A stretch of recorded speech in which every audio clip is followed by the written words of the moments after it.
traders, Akil Stokes here. Welcome back to another video, a special midweek edition here on YouTube. If you guys are new, I am a Forex trader. I'm a trading coach. I am also one of the co-founders at tier1trading.com.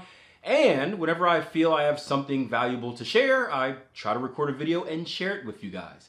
And today's video is really going to follow up on the last two videos we've done here on YouTube. I think midweek last week I did a video showing you about false breakouts and whatnot. And then in our past video, the shortened version, the YouTube version of the Trading Edge, I shared with you an opportunity on the Euro Yen where it was a head and shoulders pattern that we took during the week and what I was waiting for the week to come. And in today's video, I want to follow up on that. I want to show you the analysis that we did this week on the Euro Yen. And I want to share with you the conversation that we had in the live room about trader intuition. This is also often a controversial topic where is there such thing as a feel for the markets? And the answer is yes and no. There's a good feel and a bad feel. Intuition is real. Fake intuition could be very harmful as well. So I think it's a cool conversation for traders of all levels, newer traders, because you're usually in that, or sometimes I guess you're in that stage where you think you have a feel for the markets, but it's really emotionally or ego driven. And then experienced traders where you start to kind of getting a feel for the markets, but you're scared you might be going back into that emotional zone that you were at when you first started, but you're really not because your feel is different. And I know that's confusing, but hopefully the following video clears it up. Also, if you haven't heard it already, make sure you check out episode 103 of the Trading Coach podcast. It deals with this same topic. It says intuition, real or fake. So make sure you check that out as well if you want more information about trading or trader intuition. Heading down to the 240 chart, get a clearer view of our flag. Beautiful. Could be beautifuler, but beautiful consolidation. Again, here is our head and shoulders down here, very similar to the pound dollar, but again, had more room for opportunity. And then we've finally broken out of this level. So, breakout, what should we expect after a breakout? Price has consolidated. Price has broken out. What are some things to expect?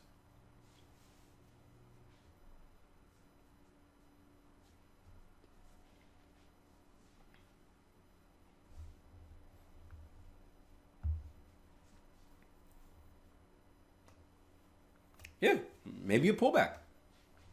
We could expect a continuation higher. How are we going to continue higher? Maybe a potential pullback, right?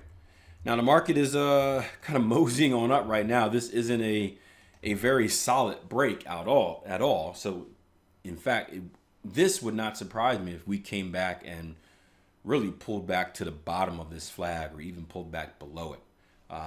This is not a convincing breakout. It's kind of like, yeah, okay, we break out, right? Not a convincing breakout at all. It's really just the market moseying up. So wouldn't surprise me at all if we came back and retraced all the way to the lows or even broke below these lows. Yeah, you know what? I wouldn't even call it relief to the previous question. Sorry, but yeah, this is not a good breakout at all. So that really changes how I'm looking at things. Not for the better either. Not for the better. So you can still look for the same type of concept though, a breakout and a pullback. I think you want to be cautious with this one though. Again, not a convincing breakout at all. Not a very strong sign of bullish strength. If there's not a strong sign of bullish strength, there may be some bearish strength lurking around the corner. But you can look for a pullback into that flag. Now, this is a trade I'm involved in. This is one we talked about yesterday. And if you guys remember, what were we anticipating on the Euro Yen? Does anybody remember? It's going to kind of contradict the trade that I'm in, but at the same time, it'll make sense why I'm trading it the way I am. But do you remember what we're looking for on Euro Yen? Maybe if we go down to the 240, that will make things a little clearer. Maybe if we do this, maybe.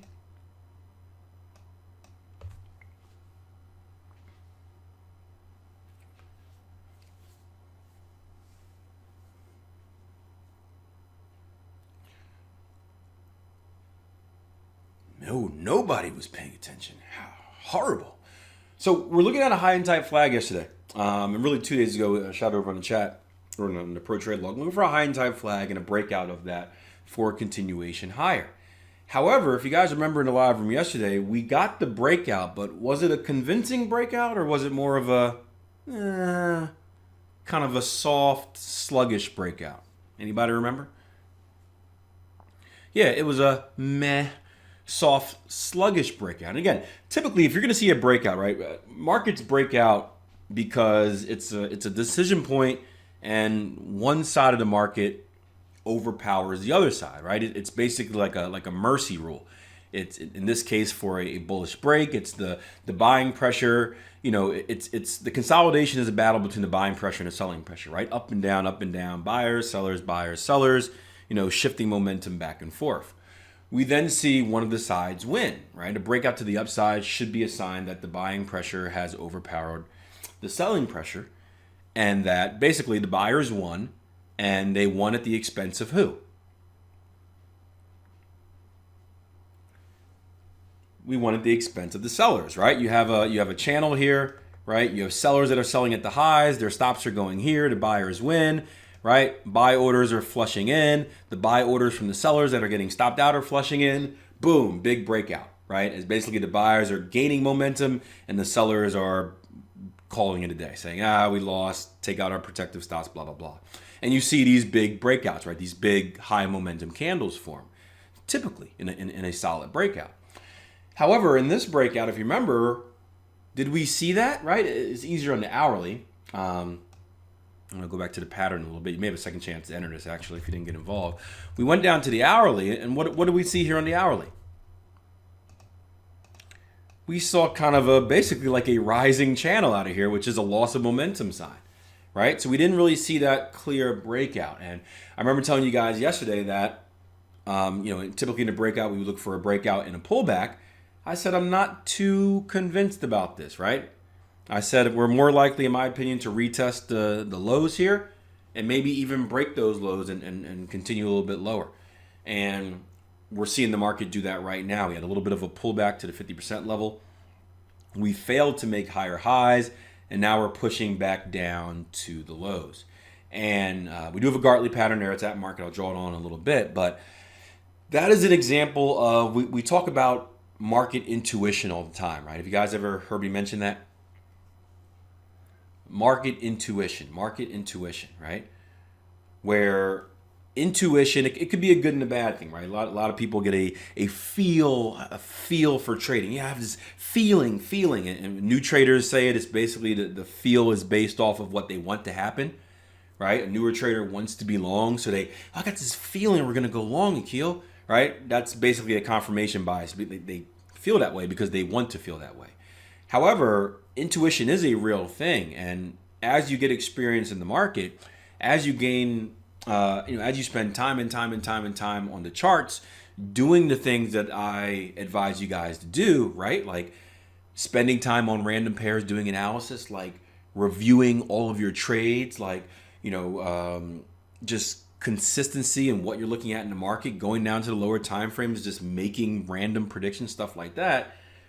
As you start to do those things, you start to notice some of the market's tendencies. And although you may not literally write them down and make it into a rule, they are stuck in your brain somewhere, right? And when you see it on the market, or when you see it in the market, it triggers that part in your brain where it's stored. And now it's like, instead of I have that feeling because I want it to happen, Cody's looking at the chart saying, I feel like this is going to reverse. And it's like, why do you feel that way? He's like, I don't know. But it's really because he's seen it over and over and over and over again. Does that make sense?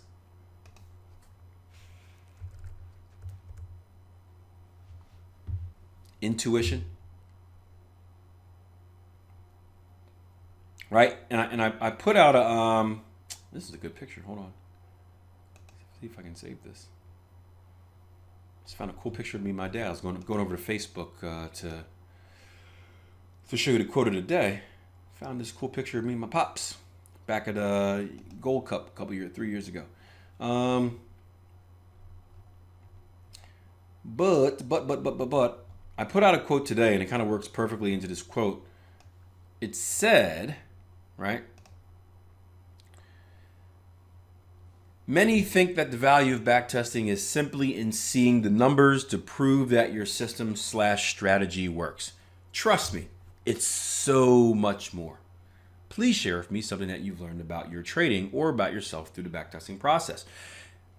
And the quote was, backtesting is perhaps one of the greatest, maybe underutilized tools of all time. It is a merciless teacher. If ego and emotions can be controlled along with the ability to admit you are wrong and learn from mistakes, it is the keystone to success. And part of growing that intuition is your backtesting. Spending time going through hundreds and hundreds and thousands of trades, seeing things, even if you're not writing them down because maybe they don't fit into your system, seeing them over and over again and building that experience in the market. That's, I tell my story a lot about, I backtested the wrong way a lot of times. And for the longest time I thought it was a negative. I'm like, man, I wasted, months and months and months backtesting the wrong way. But, although I did, as far as strategy development, it did a massive amount for my RAS and my ability to recognize things in the market, right? Because I backtested so much, because I backtested, realized I did it the wrong way, started over, realized I left something out, started over. Although it slowed down my learning curve as far as getting the results for my system and strategy. It sped up my learning curve as far as understanding price action because I had so many reps in the market, so many reps in the market. Last is eventually the subconscious thoughts will enable you to actually make money of it. Yeah. Mm-hmm. Yep. And they'll kind of go from subconscious to conscious as you start to realize what it is. So at first, right, you start to see this and you're like, I don't know why I have that feeling, Akil. And I think you've been like that a few times, Latch, where you're looking at the chart and you're like, I just think it's gonna, I can't put my finger on it. Eventually you do put your finger on it and you start realizing where it's like, hey, weak breakout. Well, if it's a strong breakout, we should have or if it's a true breakout, we should have a strong move from it. We didn't have a strong move. We had a weak move. This weak move is actually a loss of momentum move. Probably a good chance this is going to be a false breakout. And when you see it over and over again, it starts to prove your point. And again, in a real way, not like a confirmation bias type of way. And that's the difference, where a new trader, it proves their point because they wanted to prove their point. We're not looking to have our point proved. We're just noticing that it is. But anyway, Gartley pattern here, depending, deep Gartley. I'm involved in this trade. Depends on what your rules are on the break of the X leg, but X to A to B, B to C right here, C to D is down there. We technically have broken the X leg, making it invalid. However, the close below the X, in my opinion, even though my rules, if it breaks the X leg, I don't trade it.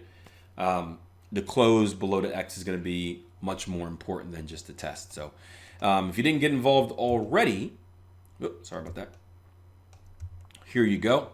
It's not the biggest one in the world, about 20 pips, 15 pips or so to target one after you front run, and about a 12 pip loss or whatnot. But a Gartley pattern here. Now, one could look at this. We talked about the high and tight flag, and we did get a breakout. One could look at this Gartley as a pullback trade and a chance to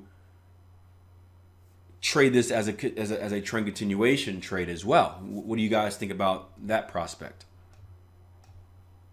What do you think about saying, hey, instead of just a Gartley, I'm going to use this as a pullback trade and use it to continue higher, right?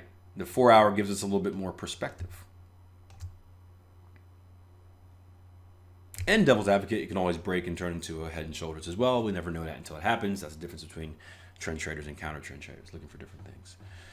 Real quick, Naomi says, backtesting it is a great tool. At the end of the day, if you fail to execute it, doesn't matter. At the end of the day, if you fail to execute it, doesn't matter how great your testing is.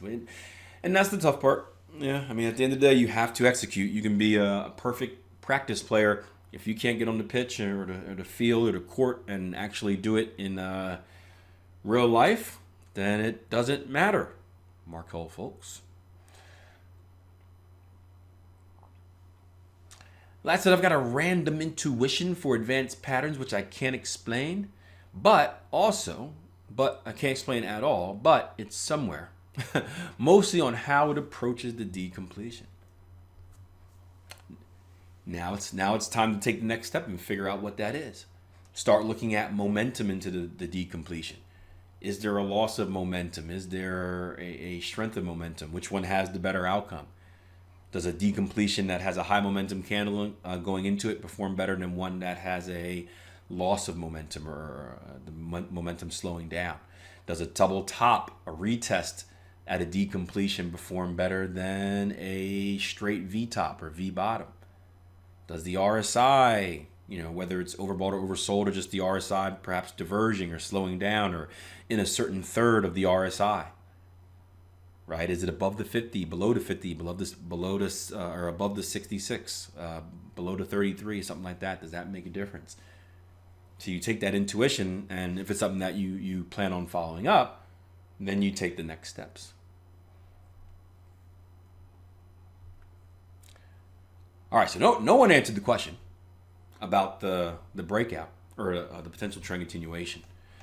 And my answer is no. I have zero interest in trading this as a trend continuation for a few reasons. Main reason being, right, we didn't get the significant breakout. We didn't get the strong breakout.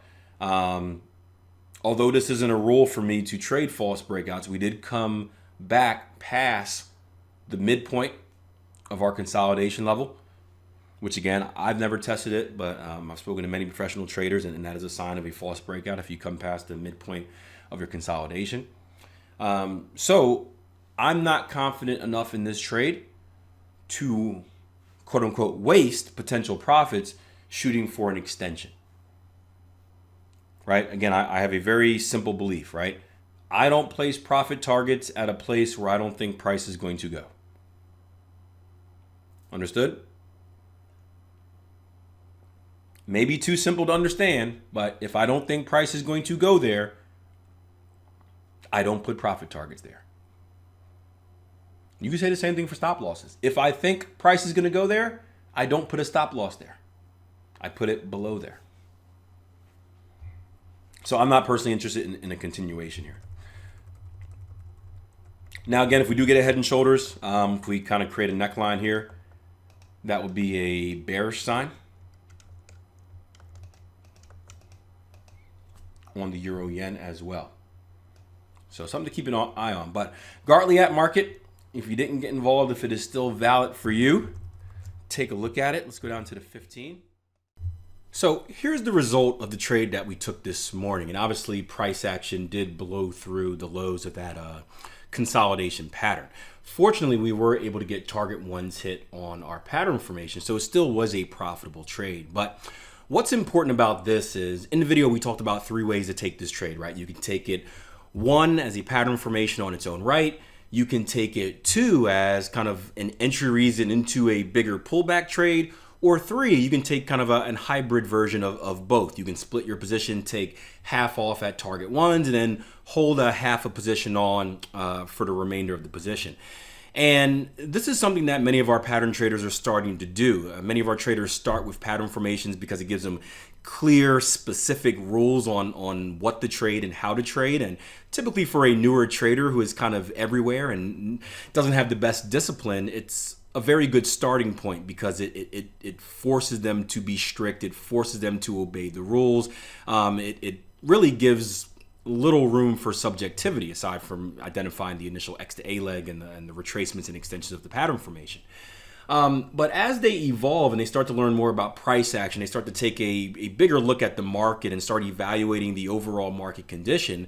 Many of our pattern traders start to adapt and they use advanced pattern formations in a different way. They're still trading it, but now they're trading it as part of something bigger. And many of them will use them as entry reasons into bigger trades.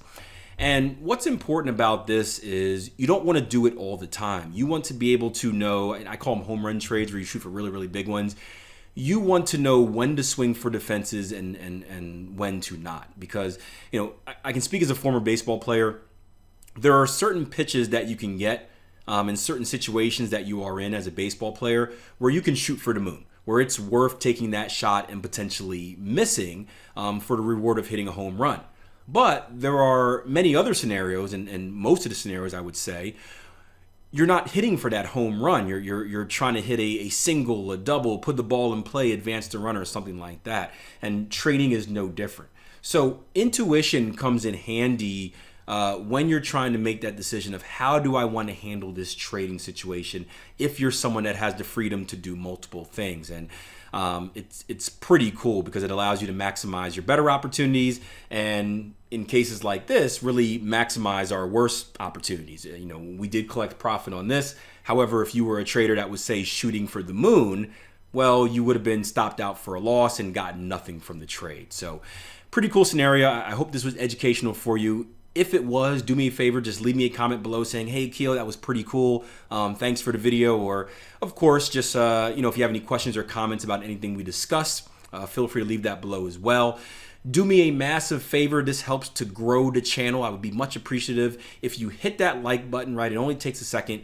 And if you share this on social media, you do that, I'll keep pumping out more videos. And I got a cool message today about there was a trader that took our trial membership on our website. He spent 2 weeks with us for our trial membership and said that it changed the way he thought about trading. And that is the goal. That's why we're doing this here. We want to change really the view of what trading is. And if you look back to when I first started back in 2012, right, I was dealing with a completely different group of traders. Everyone back then was in the get rich quick scheme type of mindset, the magic system type of mindset. And it's just amazing to see in 7 years, man, I'm old, 7 years worth of work, how we've been able to really change the paradigm. And it's not just us, it's other great educators out there as well. And it's the common trader being more realistic to what's available. It's kind of the gambler trader going over the cryptocurrencies and Bitcoins instead of just using Forex as that. It's many things, but that's the goal here. And the more we share it, the more we spread that message, the more new traders we help, and hopefully it stops them from blowing money in the market. So until next time, plan your trade, trade your plan. Make sure you subscribe to the channel. I will see you guys this weekend with another version of the Trading Edge. And I wish you guys a great rest of your trading week. Take care.